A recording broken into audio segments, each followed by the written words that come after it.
sejarawan ya. Nah, tapi orang mengatakan sejarawan, budayawan dan sebagainya, bukan orang sejarawan. Dari karena mempelajari sedikit demi sedikit. Jadi ketika ilmu siapa aja boleh pakai kunci tetap Sobat Putar Widi. Jadi karena panjang sekali sejarah Aceh ini, kalau sejarah ini dibongkar secara besar-besaran, semua orang Aceh tentu sakit hati ya dengan keadaan yang sekarang.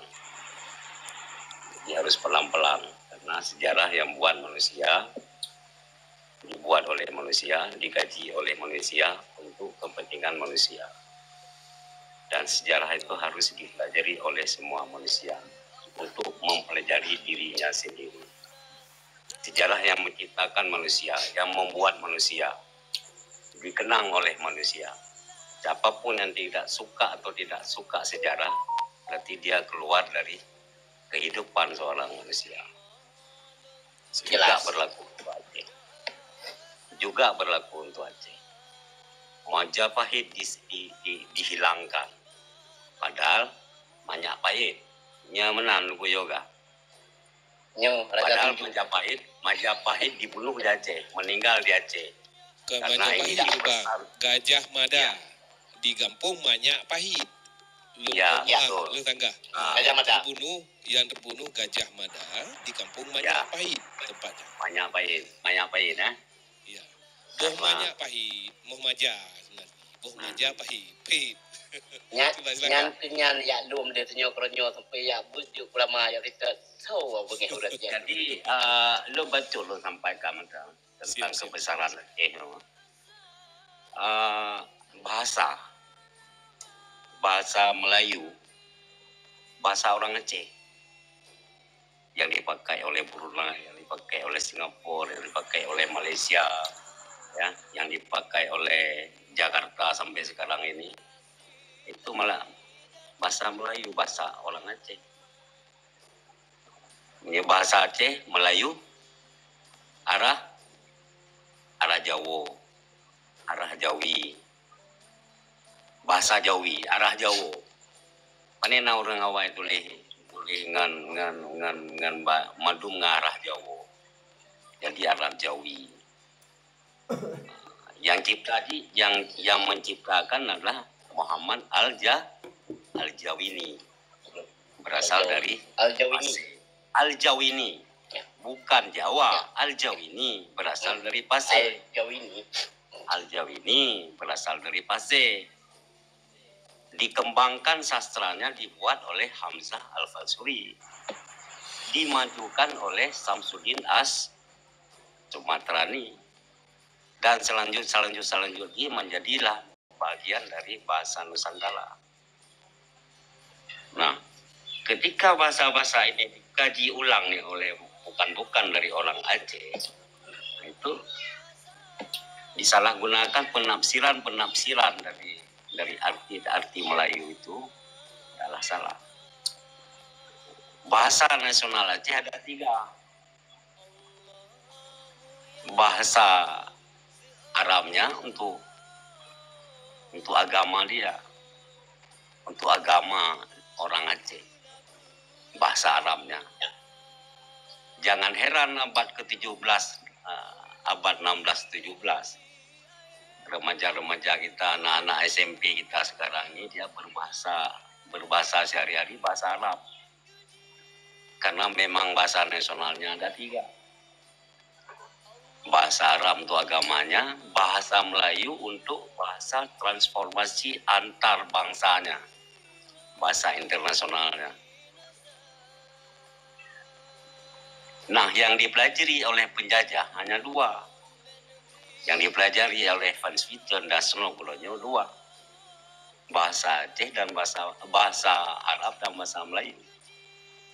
Bahasa Aceh tidak dipelajari karena dulu orang tidak berbicara bahasa Aceh kecuali para bintara, para tungku-tungku sago, para orang dalam istana, pada orang-orang yang Senobo berbicara bahasa Aceh. Nah, ketika Belanda masuk ke Aceh, ketika mau perang mereka kalah dari segi bahasa. Maka pada abad ke-18 Tunku Si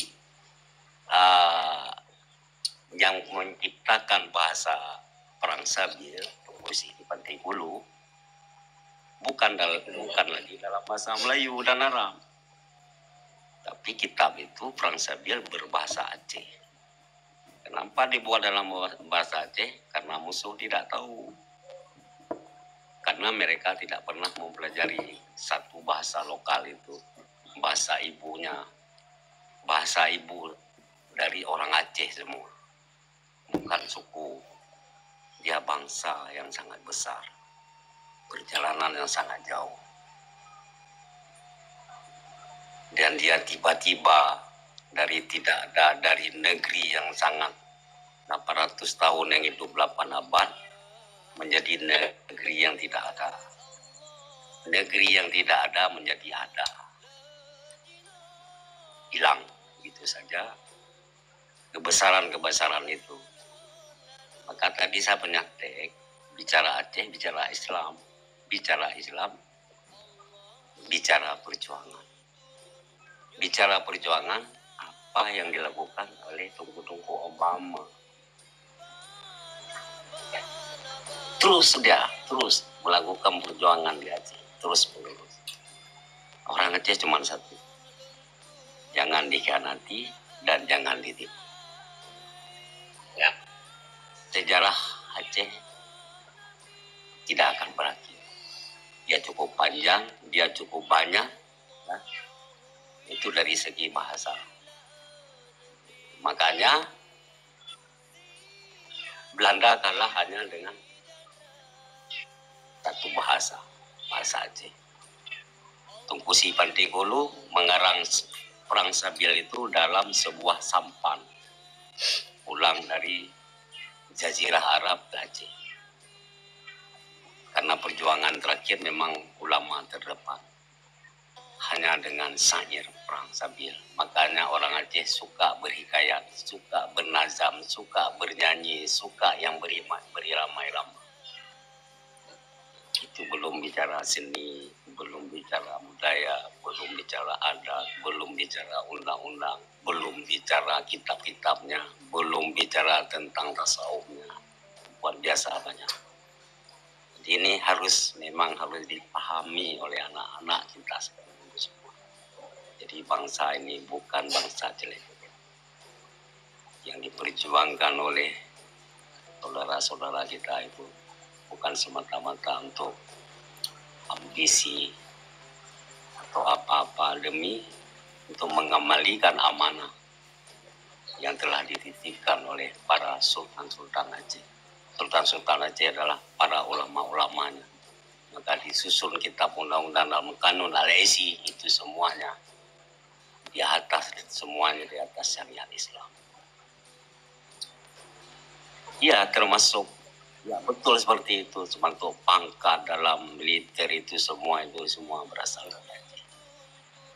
Maka jangan dihina Aceh di luar Malaysia, jangan dipukul-pukul orang Aceh karena bahasanya sudah dihadiahkan untuk mereka, tidak pernah dituntut.